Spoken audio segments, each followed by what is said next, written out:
Magandang gabi, Ivan. Natuloy ba ang demolition at ilang pamilya ba ang maapektuhan ng demolition na yan?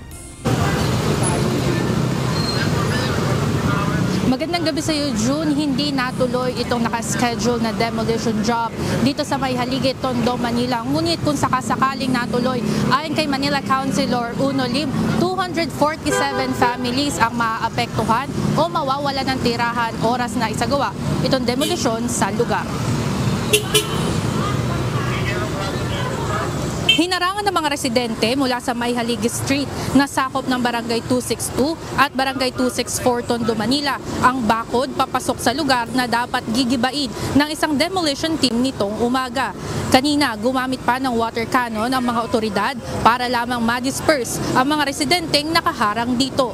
Ayon sa mga residente, kaya hindi nila pinapapasok ang mga ito sa lugar ay dahil hindi naging malinaw ang demolition job na gagawin sa kanilang tirahan. Sa katotohanan po, wala kaming natanggap na anumang notice na magkakaroon ng demolisyon. Buti na lamang po ay merong mabait na pulis na nagsabi sa amin, nagpakita ng memo. Pero hindi po yun hard copy, ipinasa lang sa amin through online. At doon nalaman namin na ang demolition pala ay gaganapin sa araw ng May 26 and 27.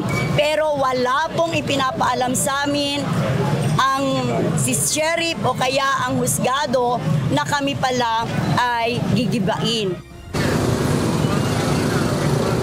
Sang-ayon naman dito si Councilor Uno Lim na konsehal ng Maynila.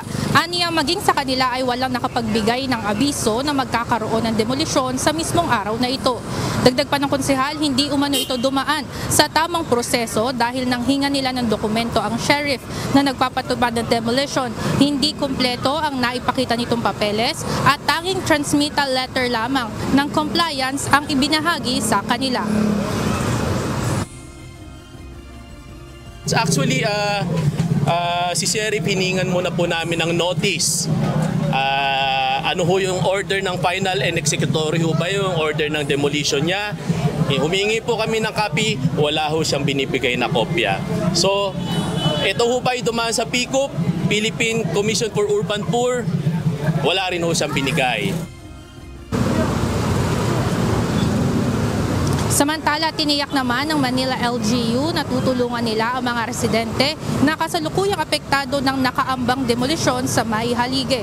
Anya, nakapag-file na sila ng mga kinakailangang isubiting dokumento at na-i-raffle na sa Manila Metropolitan Trial Court Branch 24. Inaasahan naman na magkakaroon na rin ng hearing bukas para sa prayer for issuance of injunction at temporary restraining order.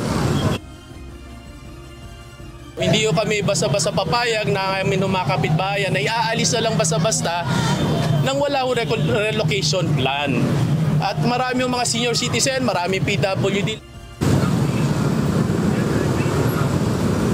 Makikipagtulungan na rin umano sila sa mga kinauukulang ahensya gaya ng Presidential Commission for the Urban Poor upang tiyaking may mapupuntahan ng mga ito sakaling matuloy ang pag-iba sa kanilang mga tirahan.